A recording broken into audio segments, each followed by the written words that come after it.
if you're a builder or an investor building multiplexes in Ontario. Here's a number worth knowing: 4 to 5 months. That's how long a typical multiplex building permit application gets pinned to the deficiency loop after you've already paid for drawings. I've seen this hundreds of times, and in the next few minutes I'll explain how you can avoid it.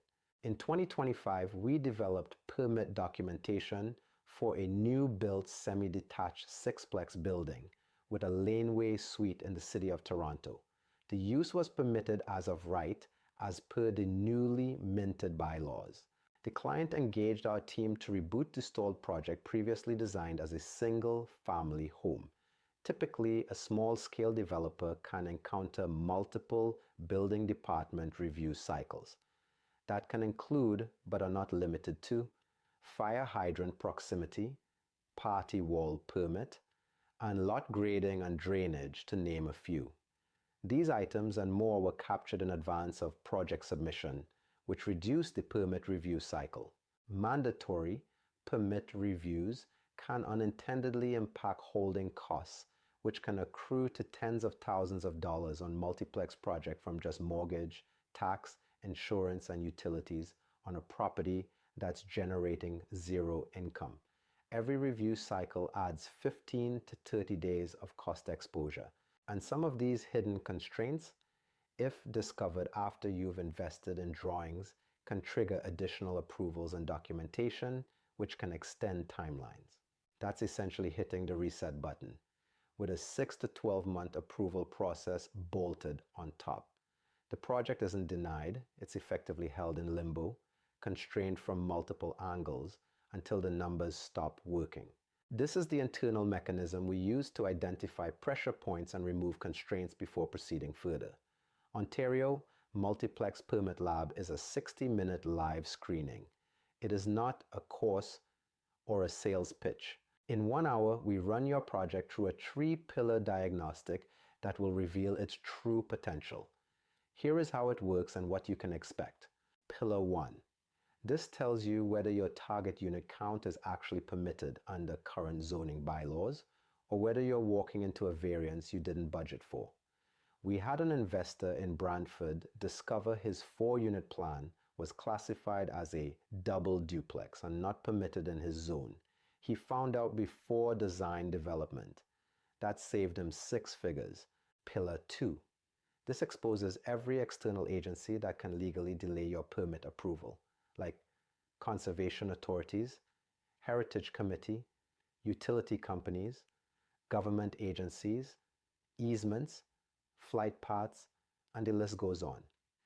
We had a file in St. Catharines where an environmental site assessment requirement added 18 months to the timeline.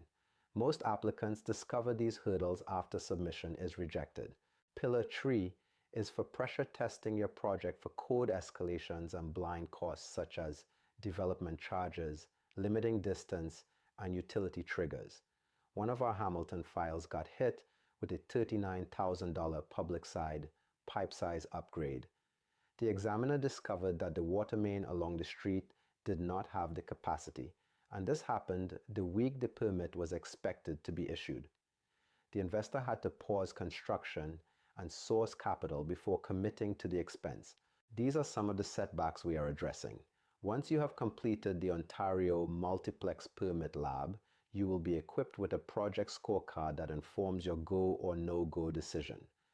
Here are sample score results you will receive based on your specific inputs. 1. Assess represents too many unknowns that need verification first. 2. Align means viable candidate but guardrails needed. 3. Activate signals the green light to execute the permitting pathways. Who is this for? You own or are acquiring a property in Ontario. You are planning a multiplex conversion, addition, or new build with 2 to 10 units. You value certainty over guesswork, and you're willing to follow a process. Who is this not for? You want drawings without screening. That's a different service. You want someone to guarantee city approval. Nobody can. You're in the early idea stage with no property identified. Permit Lab is best suited for projects in motion. Show up with your property address and your target unit count. The more specific your situation, the more you'll get out of Permit Lab.